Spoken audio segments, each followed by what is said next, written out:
দমে দমে 40 বার ভাবো রে মনকে তোমার।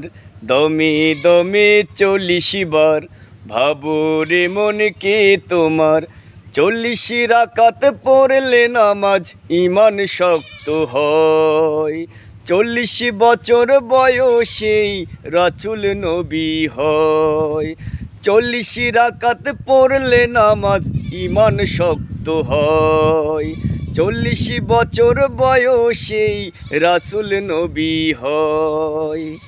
40 কদম এলে পরে মন কি নকির সওয়াল করে।